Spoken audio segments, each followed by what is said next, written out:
రాష్ట్రీయ స్వయం సేవక్ సంఘ్పై పనిగట్టుకుని దుష్ప్రచారం చేయడం కొత్త కాదు. ఇప్పుడు తాజాగా కొందరు ఆర్ఎస్ఎస్ సర్సంఘ్ చాలక్ మోహన్ జీ భాగవత్ ఇఫ్తార్ విందుకు హాజరయ్యారు అంటూ తప్పుడు వీడియో ఒకటి వైరల్ చేసే పనిలో ఉన్నారు. దానిపై నిజం టుడే చేస్తున్న ఫ్యాక్ట్ చెక్ ఇది. కాళోజీ పేరుతో నడుస్తున్న ఓ యూట్యూబ్ 2026 మార్చి 19న హిందువులను ఉద్దేశిస్తూ మతోన్మాదులకు చెప్పుదెబ్బ, ఇఫ్తార్ విందులో పాల్గొన్న ఆర్ఎస్ఎస్ చీఫ్ మోహన్ భాగవత్ అనే థంబ్నైల్ పెట్టి వీడియోని వదిలింది.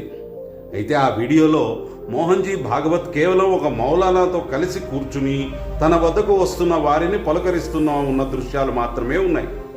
దీంతో నాలుక ఖర్చుకున్న కాళోజీ ఛానల్ వీడియో డిలీట్ చేయకుండా దాని థంబ్నైల్ మాత్రం తీసేసి వీడియో టైటిల్ చేంజ్ చేసింది. కానీ వీడియో డిస్క్రిప్షన్ మాత్రం మార్చడం మర్చిపోయినట్టుంది.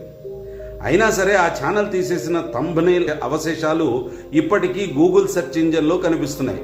అంతకుముందు ప్రసన్న కుమార్ పేరుతో ఉన్న ఓ ఎక్స్ హ్యాండిల్ కూడా ఇదే వీడియో పోస్ట్ చేస్తూ, నిన్న సిబిఎన్ ఇఫ్తార్ విందుకు వెళితే కొంతమంది బత్తాయిలు హిందూ ధర్మం అయిపోతుంది, ఇది అయిపోతుంది అని ఊగిపోయారు కదా, మరి ఇదేంటిరా అని ఓ కామెంట్ పెట్టాడు.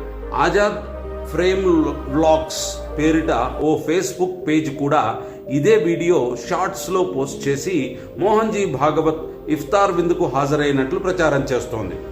ఇంకా అక్కడక్కడ కొన్ని చిన్న చితక సోషల్ మీడియా అకౌంట్లు ఇదే వీడియో పోస్ట్ చేసి తప్పుడు ప్రచారం చేస్తూ ఆనందం పొందుతున్నాయి. ఇంతకీ ఆ వీడియో ఎప్పటిది, దేనికి సంబంధించిందో చూద్దాం. 2023 జూలైలో ఆల్ ఇండియా ఇమాముల సంఘం అధ్యక్షుడు డాక్టర్ ఇమాం ఒమర్ అహ్మద్ ఇలియాసి కొడుకు ఫైజన్ మునీర్ వివాహ రిసెప్షన్ వేడుకకు ఆర్ఎస్ఎస్ సర్సంఘ్ చాలక్ మోహన్ జీ భాగవత్ సాదరంగా ఆహ్వానించబడ్డారు.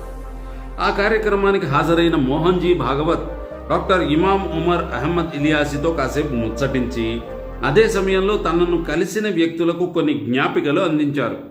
అంతే తప్ప అది ఇఫ్తార్ విందు కాదు, మోహన్ జీ భాగవత్ ఎలాంటి ఆహారము భుజించలేదు.